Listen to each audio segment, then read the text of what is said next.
ገንጂ ከኔ ጋር አደገ እንጂ መቼ ዛሬ አፈቀርኩ መሰለክ ከልጅነት ያው አደገ አዎ እኩል አደገ ከኔ ጋር ፍቅር ችግር የለውም። ያው ያልተያዘ የለም፣ አይዞሽ። ያልተናገረ እንጂ ያልተያዘ የለም ማንም ሰው። የት ነው ያዘሽ? ልክ በ13 ዓመትሽ ፍቅር አውቀሻል? ማፍቀር መፈቀር ምን እንደሆነ ስልክ አይደል የፍቅር ስሜት እንደሆነ አታውቅም እኮ ግን በጣም ማየት ትፈልጋለህ። ካደግኩት ትልቅ ከሆንኩ በኋላ ነው ፍቅር እንደሆነ ያወቅኩት። ለሱ ፍቅር እንዳለኝ ያወቅኩት ማለት እሱን በየቀኑ ማየት ፈልጋለሁ። ካላየው በቃ ማደር ላይ አልችልም። የሆነ ተደብቄ ቤታችን ያለው እሱ ቤታችን ይመጣል። ቤተሰብም እንትን ቅርርብ ስላለው ይመጣል፣ አያለው። እኔም ሄጄ አያለው።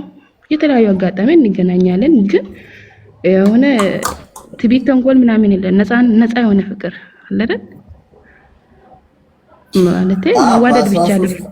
በ13 ዓመት እኮ እኔ አሁን 13 ዓመቴ ላይ ጠጠር ከረሜላ አልብላ ወይስ ናና ከረሜላ አልብላ ምናምን የሚለው ነበር። በቃ ስም ጨምረ በለው እና ከዛ በቃ መጣና አደግነ። ባናድግ ጥሩ ነበር። አደግነ። ከዛ ትንሽ በቃ ብዙም አልቆየንም። እኔም በጣም ልጅ እያለሁ እሱም ልጅ እያለ ቢያንስ በቃ 16 ዓመት እኔ 8ኛ ክላስ ተማሪ ማለት 16 ዓመት በትንሽ ነን። ያው በዛ ላይ በዛን ሰዓት የግድ መለያየት ነበረብን። እሱ ወደ ስግደት እኔም ወደ ስግደት አጋጣሚ ሆነና ቤተሰቦቻችን ገና አላደጋችሁም ትንሽ ናችሁ።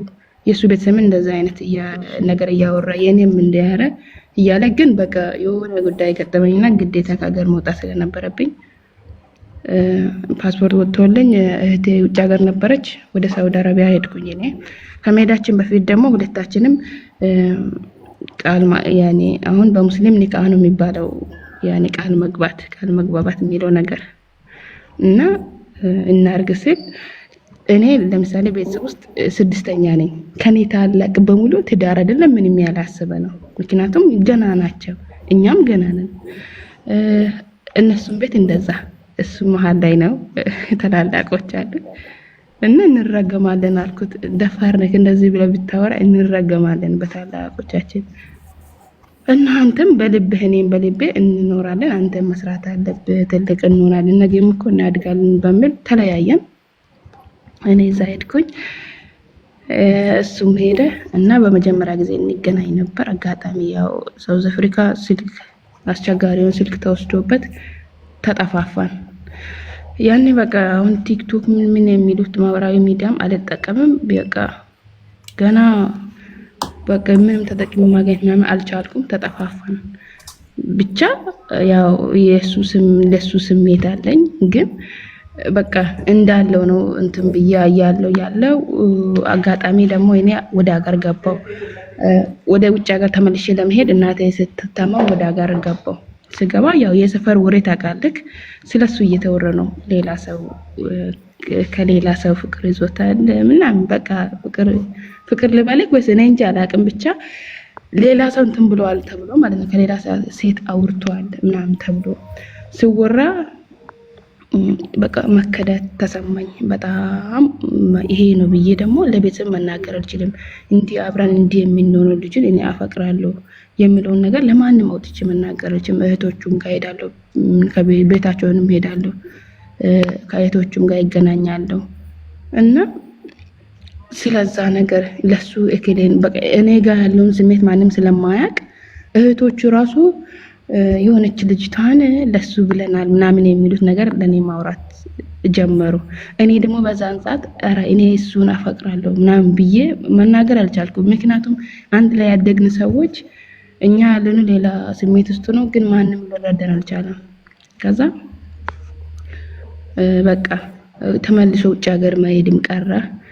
እኔ በቃ ራሴን ጣልኩኝ ማለት ለማንም ማስረዳት በማልችለው መልኩ ትልቅ ጉዳት ደረሰብኝ ማለት ነው። ከዛ እንግዲህ ሌላ አፍቃሪ ነኝ ተብዬው ነበር።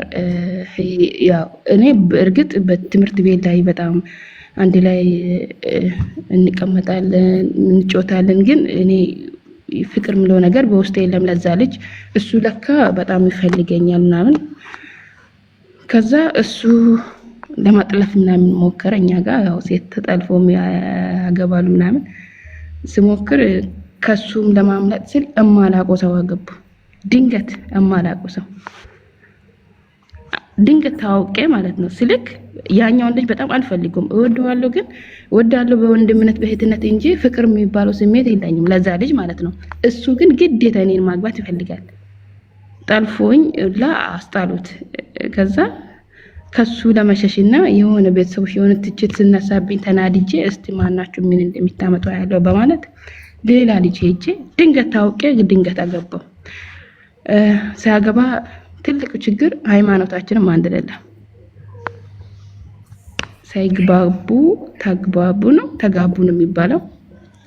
መንገዳችን በጣም የተለያየ ነውና ምስቅልቅል ወጣ። 7 ዓመት በትዳር ቆየው አሁን ማለት ነው። እስከ 8ኛ ዓመቴ ነው። እና ትዳር ሳይሆን የማታቅ ዓለም ውስጥ እንደገባ አይነት ስሜት እና የልጅነት ፍቅሬ መቶ አቃተኝ።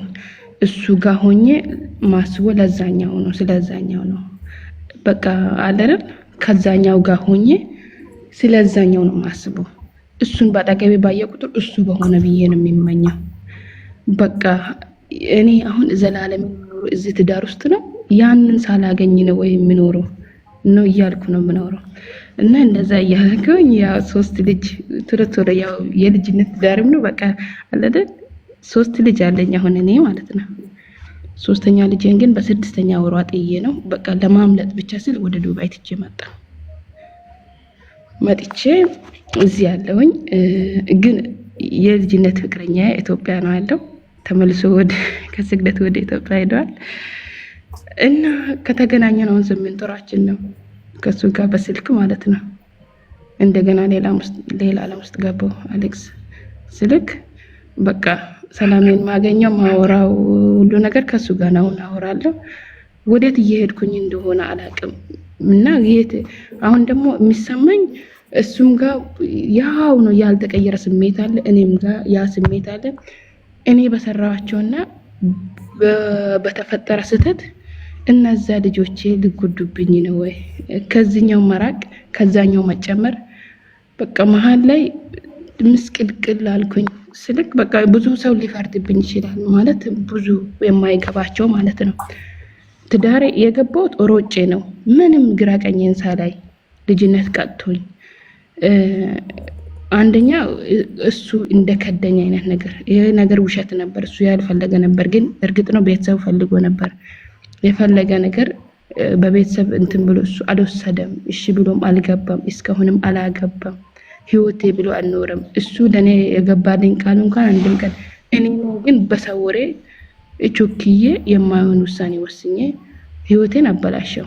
እሺ በቃ ህይወቴ ተበላሽቷል። አንዴ መስመር ለቀዋል፣ በጣም ተበላሽቷል፣ መስመር ለቀዋል። ግን ይሄ ልጅ በኔ ምክንያት ምንድነው የሚፈጠርበት? አሁን አወራለሁ ግን አዝናለሁ። በጣም አወራለሁ። እሱ ሳላገኘው ውይም አድሬም አላውቅም። በቀን 3ም 4ም አወራለሁ። ብቻ ፉል አሁንም ስሜት ሙሉ በቃ በህይወቴ አሁን ስሜት ያለኝ ለሱና ለሱ ብቻ ነው ከልጅነትም እስከ ዛሬም ማለት ነው። ግን ምንድነው ማድረግ ያለብኝ አሁን? ይሄ ልጅ እንደገና ወይስ እሱ አላገባም ወይ የኔ ሙሉ ላይፍ የለውም? እኔ ግን ሆነም ቀረም ህይወት የሚል ነገር ላይ ገብቻለሁ። ቢያቆምም እንኳን ይሄንን ህይወት ይሄንን ትዳርና ቢያቆምም ልጆቼን ከማሳደግ ለምንድን ነው የዚህ ልጅ ህይወት እያበላሸውኝ ነው? ራሴን በብዙ መንገድ እየቀጠውኝ ነው ያለሁት። በቃ ማለት በቃ ይሄን ጥዬ ብወጣ አሁን ባቋርጠው ይጎዳል ማለት እሱ አሁን ከኔ ጋር በጣም ማውራት ይፈልጋል። ብቻ ለፍቅር ብቻ ሳይሆን ብዙ ነገር ማወያየት ይፈልጋል። ብዙ ነገር የሚያማክረኝ ከተገናኘን በኋላ እንመካከራለን፣ እንደጋገፋለን። የሆነ ነገር አስፈለገኝ እንኳን ብለው ይደግፈኛል። ያኔ በቃ አሁን ደግሞ ፍቅር ብቻ ሳይሆን ቀኝጄ ጭምር ሆኖልኛል። በቃ ምስጥረኛ ጓደኛዬም ሁሉ ነገርም ሆኖልኛል። አሁን የትኛው ምንድነው ማድረግ ያለብኝ? በየትኛው ውሳኔ ነው መግባት ያለብኝ? ግራ ተጋባው አሌክስ በቃ እንቅልፍ ነሳኝ፣ ሰላሜን አጣው። ይሄ ነገር ምንድነው? እኔስ ምን እያረኩኝ ነው? እሱን እየጎዳውኝ ነው ያለሁት ብዬ በቃ ራሴን እንትን እያልኩኝ ነው። እና አሌክስ እኔ ግራ ገብቶኛል። ከልጆችሽ አባት ጋር አሁን አብረሽ ነው ያለሽው?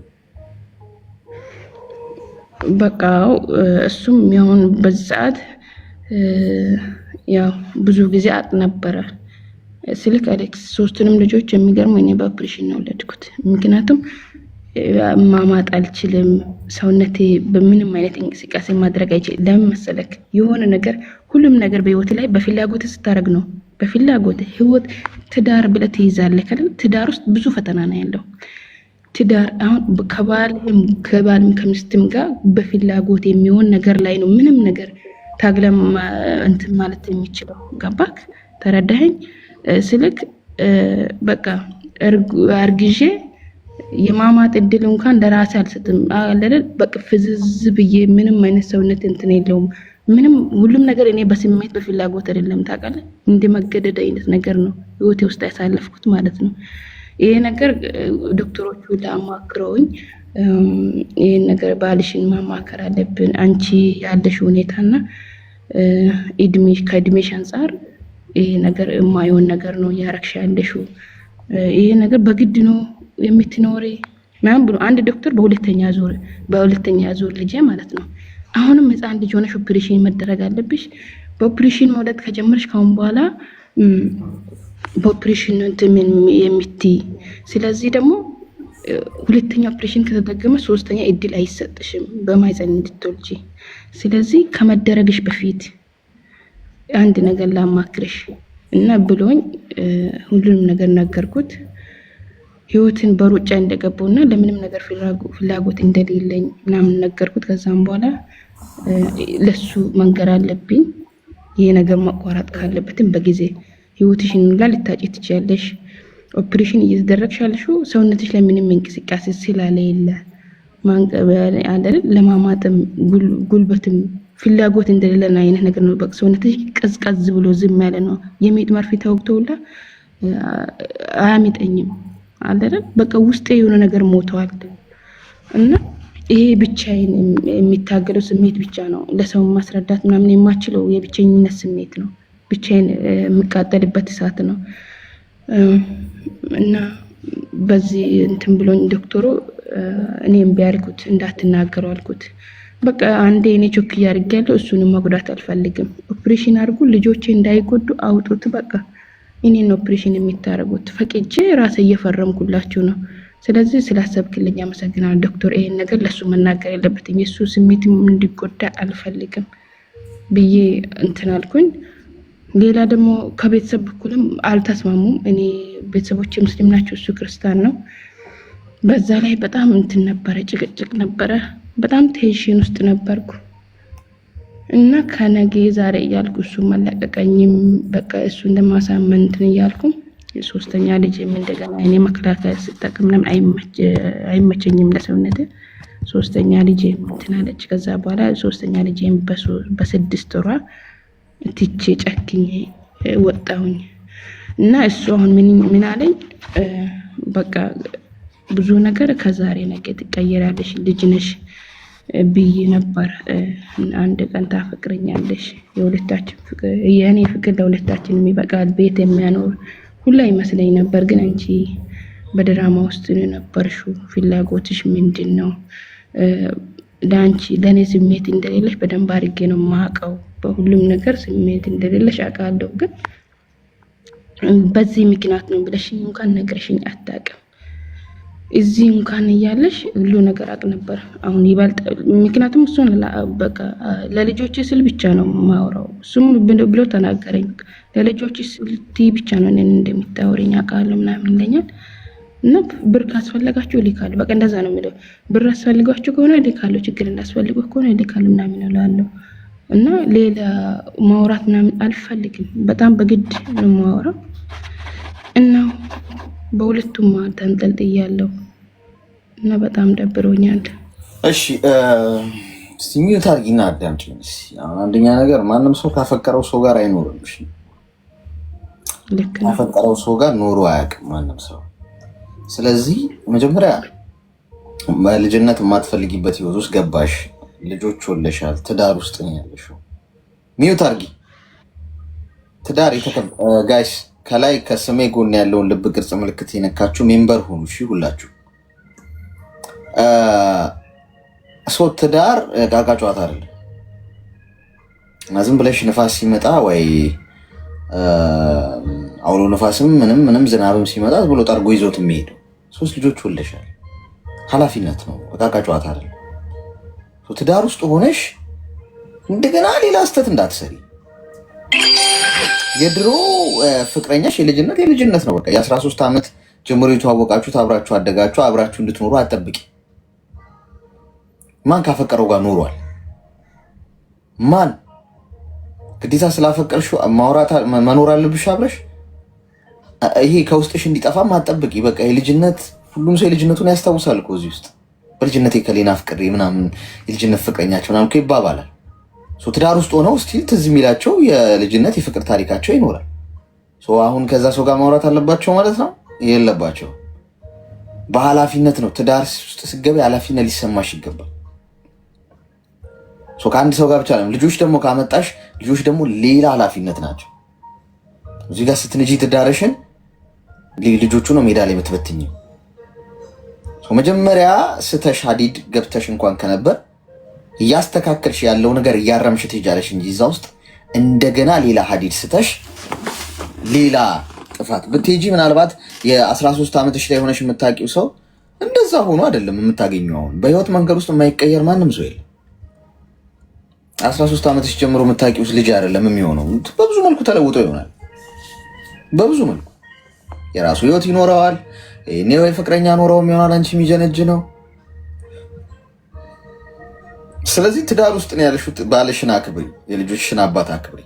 በተቻለሽ መጠን ህይወትሽን ደስተኛ ሆነሽ ታማኝ ሆነሽ ስለመቀጠል ነው ማሰብ ያለብሽ። እየፈረድኩብሽ አይደለም፣ ሀሳብ ነው እየሰጠውሽ ያለሁት። ለመፍረድማ ፈጣሪ በቂ ነው። እኔ አላስፈልግሽ። ሀሳብ ግን ስጠኝ ካልሽኝ በቃ ይቅርብሽ፣ አታውሪ። ህይወትሽ ነው የሚበላሸው። እንደገና ሌላ አይነት ውጥንቅጥ ውስጥ ነው የምትገቢው። አሁን ካለው ህይወት ውስጥ እንኳን ወተሽ እንደገና ከዚህ ሰው ጋር ለመኖር እንኳን ጥረት ብታረጊ አይሰራም። የኔ እናት አይሰራም። በቃ ለልጆችሽን ፈተና ነው የምትሆኘው። አንዳንዴ እየመረረሽ የምትውጫቸው ነገሮች አሉ። በህይወት ውስጥ ሁሉም ነገር እንዳሰብናቸው ይሁኑ ማለታችን። ተፋቅራችሁ በአንድ ብረት ድስት ካልተቀቀለን ያላችኋቸው ሰዎች ግዴታ አብራችኋቸው ትኖራላችሁ ማለት አለ። የምትኖሩት ምናልባት ከሌላ ሰው ጋር ፈጣሪ ያለው ትክክለኛው መንገድ ያ ስለሆነ፣ ስለዚህ አትጀናጀኝ። በእምነት ቴንኪው። እሺ አትጀናጀኝ፣ አታውሪ በትዳርሽ ላይ። አንቺ አሁን በቃ ለባሌ ምንም ስሜት የለኝም በሚል ሊሆን ይችላል። በትዳራችሁ ውስጥ ደስተኛ ያልሆናችሁ ሰዎች ያቺን ቀዳዳ ተጠቅመው እናንተን መንገድ ሊያስቷችሁ የሚሞክሩ ብዙ ሰዎች አሉ። ገብቷችኋል? ስለዚህ በጣም ተጠንቀቂ። በጭራሽ ልትሰሪው የማይገባ ስህተት ከልጆችሽ አባት ጋር ተለያይተሽ እንደገና የ13 ዓመት ልጅ እያለሽ ሆዴ አንጀቴ የቃቃ ጨዋታ ምናምን ስትባባሉ የነበራችሁ ሰዎች ጋር ወንድ ጋር እንዳትሄጂ በጭራሽ። ተግባባን? እሺ አሌክስ፣ የኔ ሀሳብ ምን እንደሆነ ታውቃለህ? ችዬ ከሁለቱም ብርቅ ልጆችን ብቻ ባሳድግ ደስ ይለኛል። አሁን ይሄ ሀሳብ ማንም ርቄ ልጆችን ባሳድግ። ቆይ አዳምጪኝ። ይኸውልሽ ይሄ ሀሳብ ነገርኩሽ እኮ ትዳርሽን ለመናድ እኛ እናስፈልግሽ። ልንደው አስቤያለሁ፣ ላፈርሶ አስቤያለሁ። እንዴ ነው ዶማና አካፋ ታቀብለኛለህ ወይ ብላችሁ አትምጡ። ልታስቀስፉኝ ነው? ትዳር የፈጣሪ ተቋም ነው። እዛ ሀሳብ ውስጥ ስለመናድ ሀሳብ ልሰጥሽ አልችልም። ለመናድ አንቺ ብቻ ሴጣን ራሱ ይተባብርሻል። በየት አባቱ ዶማ አካፋ አቀብሏት፣ ትንንሾቹ ጂኒዎች አግዟት፣ ያግዝሻል በደንብ እንድትነጂው። ለማስተካከል ነው እኔ ማስፈልግሽ፣ ለማስተካከል አርሞ ለመቀጠል ቢውልድ ለማድረግ ወይ ደግሞ ፍሬም ለማስያዝ ምናምን ሀሳብ ልሰጥሽ ይችላል። በዩ ሂጂበት በአፍጢሙ ትካዩ ግን አለሽ። ለዚህ እኔ ሀሳብ አያስፈልግሽ። ሴጣን ጥሩ አድርጎ ጥንንጦቹን ጂኒዎች ቀጥሮ በደንብ ያፈርስልሻል። ችግር የለበትም። ስለዚህ ኑሪ። አይ እዚህ ህይወት ውስጥ አልኖርም ካልሽ እሱ ያንቺ ውሳኔ። ቁጭ ብለሽ ስታገቢም አንቺ ነሽ ወሰንሽው። እዛም ጋር ያንቺ ውሳኔ ነው። ግን እኔ የምነግርሽ በጭራሽ ወደዚህ ሰው እንዳትመለሽ። ፍቅር ውር ያደርጋችኋል። በልባችሁ ብቻ አትሂዱ ጋይስ። ጭንቅላታችሁን ተጠቀሙበት። አይምሮና ልብን አስተሳስራችሁን ወደፊት መጓዝ ያለባችሁ። ልብ ዝም ብሎ ሽምጥ ሊጋልብ ሲሞክር አይምሮ ያስተካክላል። ተይሄ ልክ አይደለም። ውሃ ልኩን ያስተካክላል። አይምሮሽ እሳትና ውሃውን ያመዛዝናል። ህሊና የሚባል ነገር የተፈጠረልን ለዛ ሰው ህሊናውን ሽጦ ያው ብዙ ነገር ውስጥ ይገባል እንጂ ህሊና ግን ትንሹ እግዚአብሔር ነው። ገብቶሻል? ትንሹ ፈጣሪሽ ህሊናሽ ነው። እዚህ ውስጥ ቁጭ ብሎ ተይሄ ልክ አይደለም፣ ጥሩ አይደለም፣ በዚህ ሂጂ ይልሻል። ግን ህሊናችንን ሰምተነው አናውቅም። ብዙ ጊዜ ስሚው እያልኩሽ ነው ያለሁት እኔ። ተግባባን? እሺ አሌክስ አመሰግናለሁ። እሺ መልካም ቀን። መልካም ቀን። ጠለፋ አሁንም አለ እንዴ ጋይስ? ጠለፋ ስላለሽ ነው ልጥለፍ መሰለኝ። እኔ አሁን ሄጄ ይትሻል እዚህ ዱባይ ልጀምር እንዴ ጠለፋ? አበሾች ብዙ የሚኖሩበት አካባቢ ሄጄ ጠለፌም ካልሆነ ካላገባው በስተቀር አሁንማ ቆሜ መቅረቴ ነው።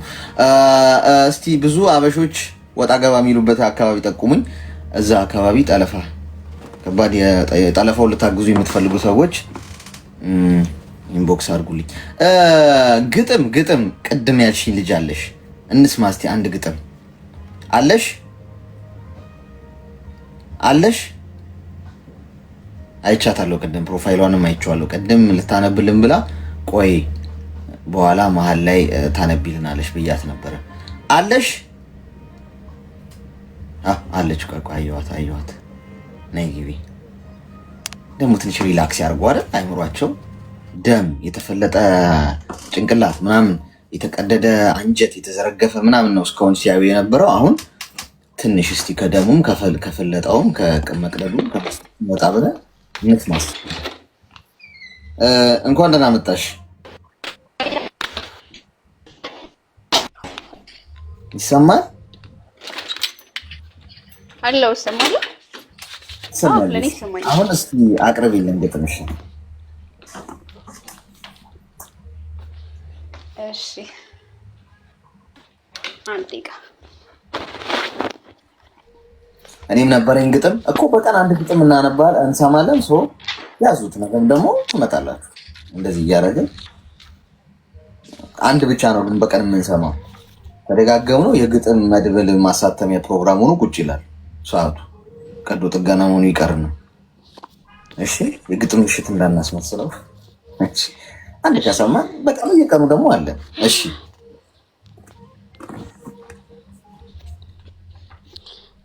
እሺ በሳቅ ማጀት ይላል። እልፍ ሐዘን ብዙ ያልፈረሰ ቆይ እኔ እናት እየተቆራረጥሽ ነው ድምፅሽ እየተቆራረጠ ነው። እሺ ኔትወርክሽን አስተካክዪ።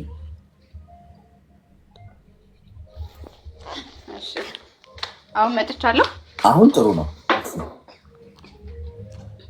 ኦኬ እሺ በሳቅ ማጀት ይላል ርዕሱ።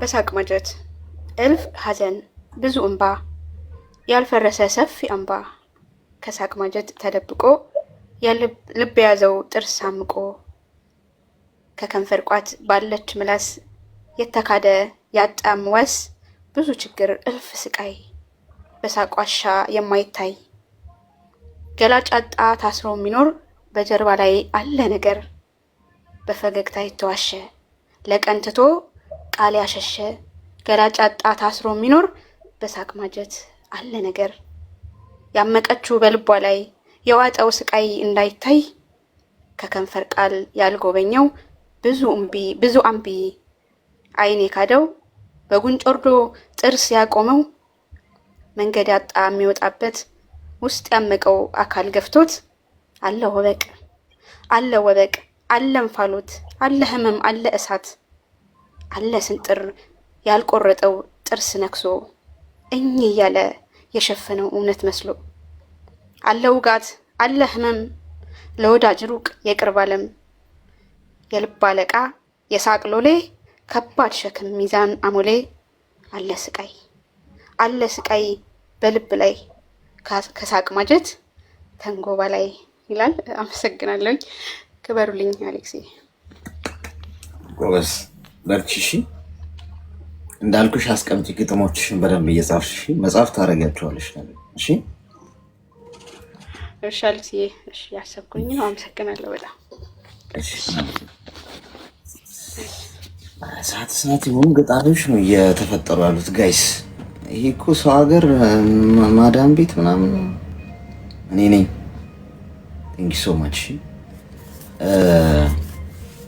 ከባድ ታለንት ነው ያለው በነገራችን ላይ። አውጡት፣ እሺ አውጡት። እንዳፈሩ ማንም እንዳፈሩ መናገር ፈራለሁ፣ እንዲህ ማድረግ ፈራለሁ ምናምን አትበሉ። ተናገሩት። ግጥም ከሆነ ይውጣ። ታለንታችሁን አምጡት። ሄሎ በቀን አንድ ታለንት እንኳን ምንሰማ እዚህ እኮ ድሉን ታገኛለች። አሁን ሪከርድ አድርጋችሁ ምናምን ደግሞ ፖስት አድርጉላቸው። እሺ አይታወቅም ምን እንደሚፈጠር የት እንደሚደርሱ እነዚህ ልጆች ማለት ነው።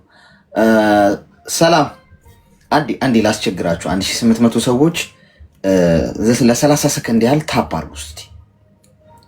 30 ሰከንድ ያዙና ከዛ ትጽፋላችሁ። አሁን መጽሐፋችሁን አቁሙና ሁላችሁም እኩል 1800ዎቹም እኩል ለ30 ሰከንድ ያህል ታፕ አድርጉት። እሺ ሮበር ላይ ስታክ አድርጓል።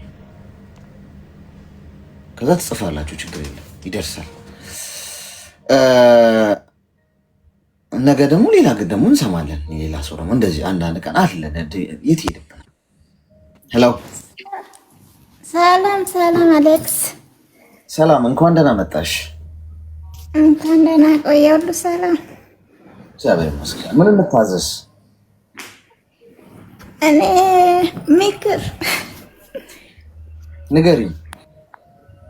ማለት አይደለም ያው በህይወት ብዙ ነገሮች ያጋጥማሉ። ግን ከዚህ በፊት ያኔ በልጅነት ማለት አለማወቄ ብዙ ነገር በገዛ እጅ ማለት ህይወትን ያበላሸውት ነገር አለ። ሁሉም ነገር አለማስተዋል ማለት ነው።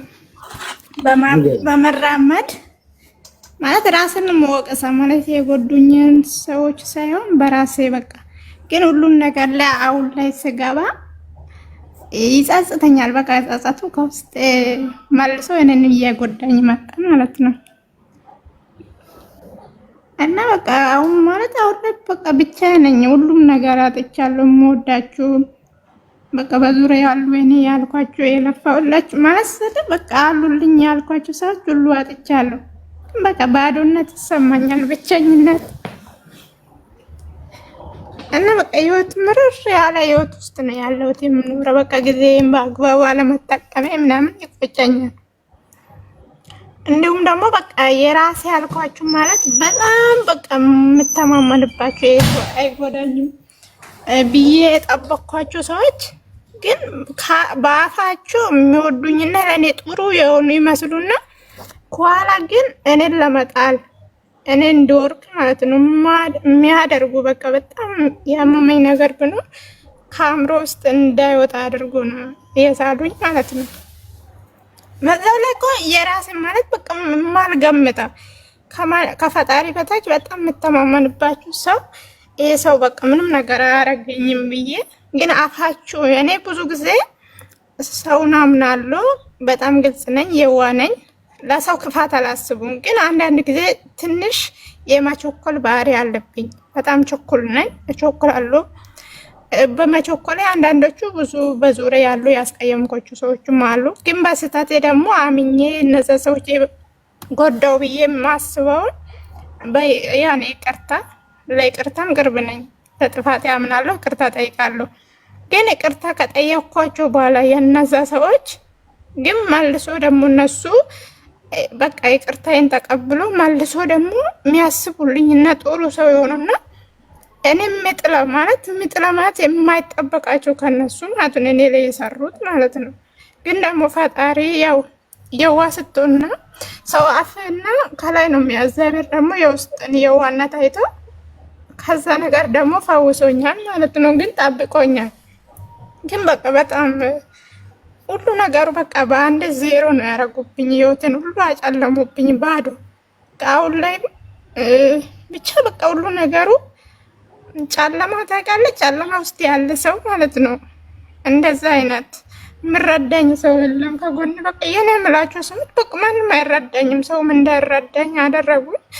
ብቻ በቃ ህይወቱን ምርር ያለ ህይወት ውስጥ ነው ያለሁት ነው። ተስፋ የመቁረጥ መጨረሻ ላይ በቃ ሁሉ ነገር ግራ ገብቶ ለምን እንደምኖር ራሱ የመኖር ሀሳብ ራሱ በቃ ጠፍቶብኛል ጣዕሙ የህይወት እና በቃ ከዛ ነገር ውስጥ መውጣት በቃ ጸጸት፣ በዛ ላይ ደግሞ በጣም ከምንም በላይ ነገር መመለስ የማልችላችሁ ነገር በጣም ጸጸት ውስጤን እየበላ ሰውነቴን ሁላ እያደከመኝ መጣ ማለት ነው።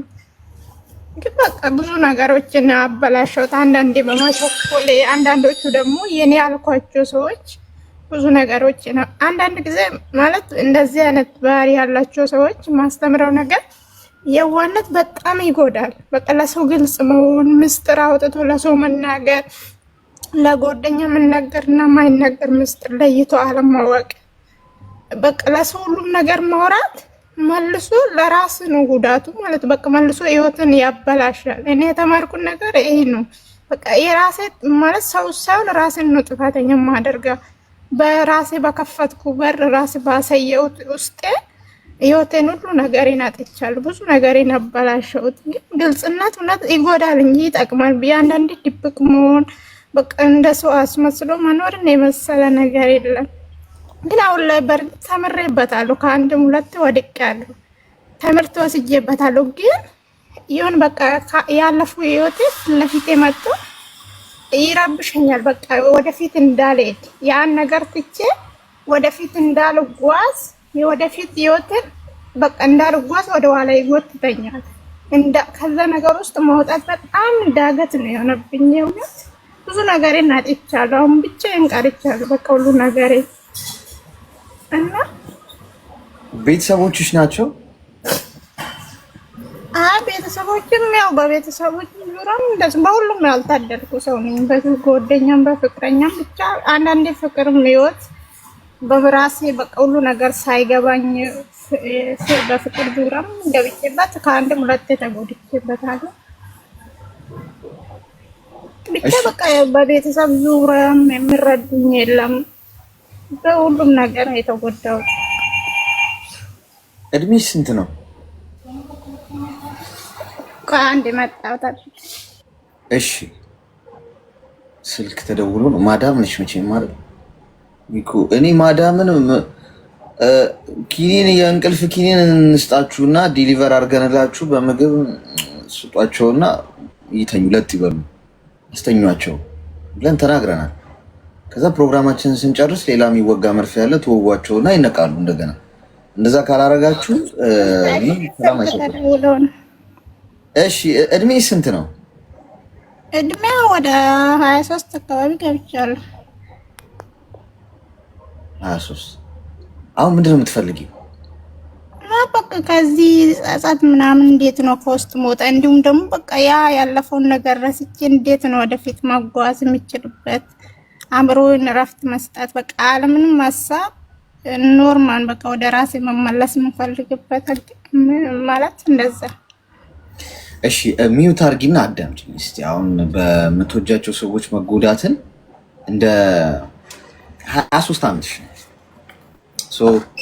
ገና ነሽ። ለዛ ባጎረሽው ልትነከሺ ግድ ነው። እሺ ይሄ የህይወት እውነታ ነው፣ ልትጋፈጩ የሚገባ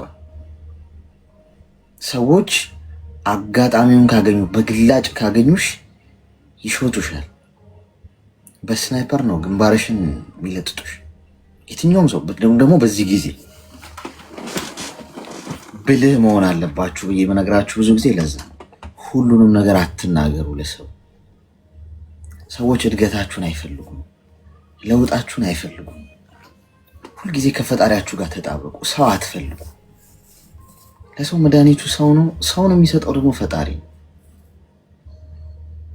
አሁን አንቺ ከፍቶሻል፣ ተስፋ ቆርጠሻል፣ አዝነሻል፣ አልቀሰሻል፣ ብቻዬን ቀረው ብለሽ ብቻ እንደ መቅረት ግን ሎተሪ የለም። ካወቅሽበት ታመሰግኝኛለሽ። እጅሽ ላይ ያለው የድል ሎተሪ ነው። እጅሽ ላይ ያለው ኢነርጂ ነው፣ ተጠቀሚበት።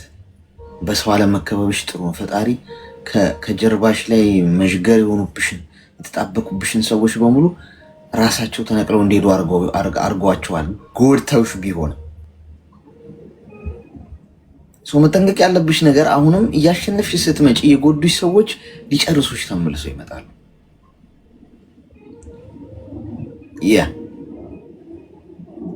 ከዛ ነው ሰርፕራይዝ ማልሆነው። እኔ በምንም ቢገጥመኝ ምንም ነገር እጠብቃለሁ። ሰዎች ሊንዱኝ እንደሚመጡ በደንብ ነው ተዘጋጅቼ የምጠብቃቸው። የኔ አቅሜ ፈጣሪ ነው፣ በራስ መተማመኔ ነው፣ በራሴ መቆሜ ነው። ሊንቀንቁኛቸው ይሞክራሉ። በደንብ ነው የሞክሩት። ሳይሞክሩ የቀሩበት ጊዜም የለም። እነሱ ሳይሞክሩ ቀርተው አይደለም እኔ ያልወደኩት፣ እኔ ያዝኩትን ስለያዝኩ ነው እንጂ እኔ ገነት ውስጥ አይደለም እኮ የምኖረው፣ ወይ ጫካ ውስጥ አይደለም የምኖረው፣ ምድር ላይ ነው የምኖረው። እያንዳንዱ ቀኔ፣ እያንዳንዱ ጊዜ፣ እያንዳንዱ ከፍታዬ በየቀኑ የሚታይ ከሆነ የግድ ሰዎች ሊጥሉኝ ሊነቀንቁኝ መሞከር ግድ ይላቸዋል። አይቀመጡም አርፈው። ኢንጆይ ያደርገዋሉ። ያንን እንደ ማልቀሻ አልጠቀምበትም፣ እንደ መማረሪያ ወይኔ ጉዴ በቃ ፈላ ምናምን ብዬ መበረገግበት ምንም ምክንያት የለም። ምክንያቱም በማንም ላይ የተመረኮዘ ነገር አለማ ያለኝ በራሴ ላይ ነው። ሰው አንቺ አሁን መጀመሪያ በሰዎች ላይ ስለነበረ ተመርኩዘሽ የነበረው ጉርታዎች ጥለውሽ ሲሄዱ ተጠቅመውብሽ ሲሄዱ በቃ ጭንቅላትሽ ዳሜጅ ሆነ። ከዛ በየቀኑ የምታስቢው ስለዛ ነገር ነው፣ ስለጎዱሽ ሰዎች ነው። ትኩረትሽን አንሺውና የኔ እናት በጣም ትልቁ ስዕል ላይ አድርጊው። በጣም ከፍ ብለሽ ስለመብረር አስቢ። እንዳይደርሱብሽ አድርገሽ ሊያዩሽ ይችላሉ፣ ሊመለከቱሽ ይችላሉ ምናምን፣ ግን ሊነኩሽ አይችሉም። እንደዛ አይነት ሰው ሁኚ፣ ጠንካራ ሰው ሁኚ። ብቻሽን በዙሪያሽ ያሉትን ነገሮች በሙሉ አጽጂና ለብቻሽ መቆምን ተለማመጂ፣ ለብቻሽ መፋለምን ተለማመጂ። ስራሽ ላይ፣ መንፈሳዊ ህይወትሽ ላይ፣ ጤናሽ ላይ፣ ኑሮሽ ላይ፣ የየዕለት ተዕለት ተግባርሽ ላይ ለብቻሽ አርጊው ነገሮችን እና ኢንጆይ አርጊው። ደግሞ የምታርጊው ነገር ደግሞ አጣጥሚው። የምትበይውን፣ የምትሰሪውን፣ የምትለብሽውን ሁሉን ነገር ኢንጆይ አርጊው ለብቻሽ እና ብቻሽን ልክ እንደ ጨረቃና እንደ ፀሐይ ስለማብራት አስቢ። ሻይን ስለማድረግ ሰዎች አንቺን አይተው ዋው የምትገር እንደሷ ነው መሆን ያለብኝ፣ እንዴት ነው የምታምረው፣ እንዴት ነው ኮንፊደንሷ፣ እንዴት ነው በራስ መተማመን፣ እንዴት ምንድን ነው የምትሰራው፣ የሷ ጓደኛ በሆንኩ እንዴ ከሷ ጋር ቁጭ ብዬ ባወራው የሚሉላት ሴት ሆነሽ መገኘት ነው ያለብሽ የኔ እናት እንጂ ያለቃቀሽ የሆነ ሰው ጎዳይ ምናምን። የጎዱሽ ሰዎች ይዝናኑበታል በሁኔታሽ። እሳይ እኛንን እኮ እንዲያረግናት ገብቶሻል። ስለዚህ ብቻሽን እንደ ፀሐይ ለዓለም ሁሉ እንደምታበራው ብቻሽን እንደ ፀሐይ ለሌላው አራያ ስለመሆን ተነሽ። ከተቀመጥሽበት ከምታለቅሽበት ቦታ ላይ ብድግ በይ። የጎዱሽ ሰዎች ውለታን ያዋሉልሽ። እንዳትተኝ እንድትሰሪ ያደርጉሻል። በእልህ የያዘሽ እኔማ አሳያቸዋለሁ የሚል እልህ ውስጥሽ ይቀጣጠል። ማን እንደሆንኩ አሳያቸዋለሁ።